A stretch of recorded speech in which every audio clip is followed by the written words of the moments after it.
আসসালামু আলাইকুম। আপনারা সবাই কেমন আছেন? আশা করি ভালো আছেন। তো নতুন একটা ভিডিও নিয়ে আমি আবারও হাজির হয়েছি।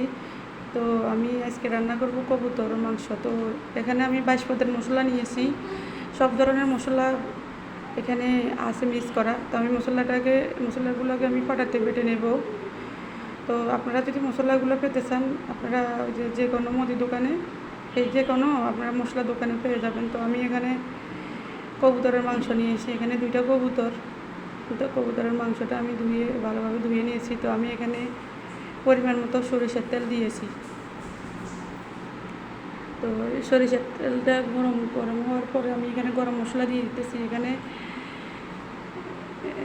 2টা তেজপাতা, 2-3 টুকরো দারচিনি, 4টা সাদা এলাচ, একটা কালো এলাচ, একটা বস্ত মশলা আমি দিয়ে এগুলোকে একটু ভালোভাবে নেড়ে একটু করে নেব। ফ্লেভার আসা পর্যন্ত এগুলোকে আমি নেড়ে ছেড়ে নেব। তো এখানে ফ্লেভারটা এতে আসার পরে আমি পেঁয়াজ 1 কাপ পরিমাণ মতো আমি পেঁয়াজ দিয়েছি। পেঁয়াজটাকে দিয়ে আমি ভালোভাবে নেড়ে ছেড়ে পেঁয়াজটাকে আমি ব্রাউন কালার করে নেব। এভাবে রান্না করে একবার খেয়ে দেখেন, অনেক মজা হয়। আপনারা এই মশলা দিয়ে হাঁস রান্না করতে পারবেন। তো আমি কবুতর এভাবে রান্না করি, কবুতর এই মশলা দিয়ে রান্না করি। হাঁস কবুতর আমি দুটোটা এই মশলা দিয়ে রান্না করি। তো আমি এখানে আদা রসুন 1 টেবিল চামচ আদা বাটা, 1 টেবিল চামচ রসুন বাটা আমি দিয়েছি। তো এটা আমি স্কিপ করে ফেলছি, আপনাকে থেকে দেখাতে পারি না, ভিডিওটা বড় হয়ে যাবে ওই জন্য। তো আমি এখানে একটু পানি দিয়ে দিচ্ছি যেন এটা পুড়ে না যায়। আমি পেঁয়াজটাকে ব্রাউন কালার করে সব এই যে আদা রসুনের কাঁচা গন্ধটা চলে যাওয়ার পর্যন্ত আমি এগুলোকে নেড়ে চেড়ে করছি। তো তারপর আমি পানি দিয়েছি। এখন আমি এখানে বাটা মশলাটা বাটলাম না, আপনাদেরকে দেখালাম না যে মশলাটা, এই মশলাটা আমি পাটার ভিতরে বেটে নিয়ে মশলাটা আমি এখন দিতেছি। আপনারা পারলে আপনারা ব্লেন্ডারে ব্লেন্ড করে নিতে পারেন। আমি পাটা দিয়ে মশলাটা আমি পাটাতে পছন্দ করি, যে পাটার ভিতরে বাটা মশলা আমি পছন্দ করি। তো আমি এখন গুঁড়া মশলা দেব। এই মশলা দেওয়ার পরেও আর অন্য কোনো মশলা দেওয়া লাগে না, তবু আমি দিয়েছি একটু ফ্লেভারের জন্য। তো এখানে আমি 1 টেবিল চামচ মরিচের গুঁড়া, 1 টেবিল চামচ হলুদের গুঁড়া দিয়েছি।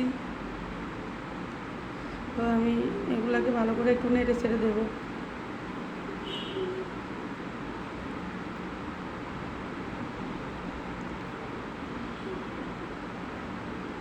এখন স্বাদ মতো লবণ দিয়ে দিতেছি।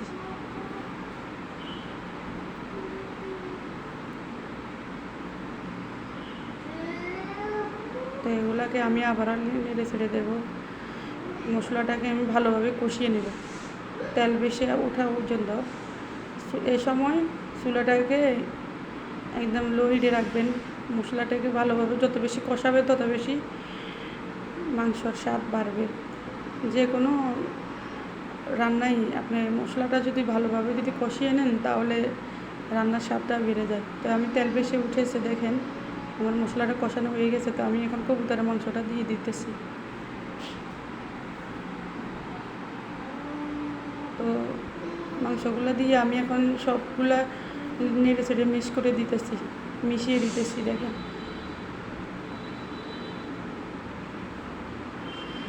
মিশিয়ে দেওয়ার পরে এখন আমি সবগুলো মিশিয়ে দিতেছি। দেখেন মিশিয়ে দেওয়ার পরে আমি এগুলাকে ভালোভাবে কষিয়ে নেব। তো আমি ভালোভাবে দেখেন কষিয়ে নিচ্ছি।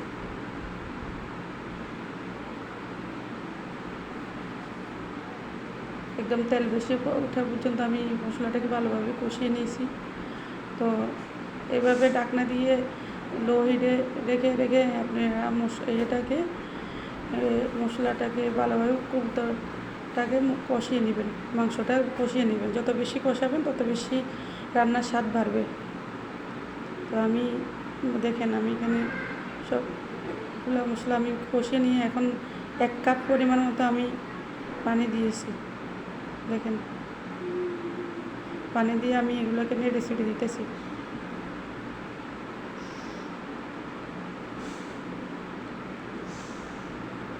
এখন এখন আমি এগুলাকে নেড়ে ছেড়ে দেওয়ার পরে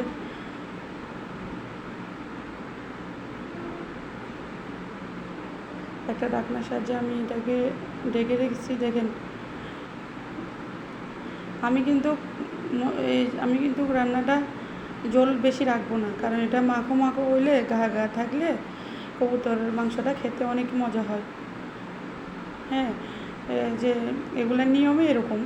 কবুতরের মাংস, হাঁসের মাংস একটু মাখো মাখো ঝোল হলে ভালো, বেশি পানি পানি হইলে খেতে ভালো লাগে না, পানসা পানসা। এই যে দেখেন আমার কবুতরটা হয়ে আসছে, এই যে এরকম মাখো মাখো আপনারা রাখবেন, এরকম মাখো মাখো রাখবেন। তো ভিডিওটা ভালো লাগলে লাইক কমেন্ট শেয়ার করে দিবেন, পাশে থাকা বেল বাটনটা অন করে দিবেন, কমেন্টে জানিয়ে দিবেন ভিডিওটা কেমন হয়েছে। তো আসসালামু আলাইকুম, সবাই ভালো থাকবেন।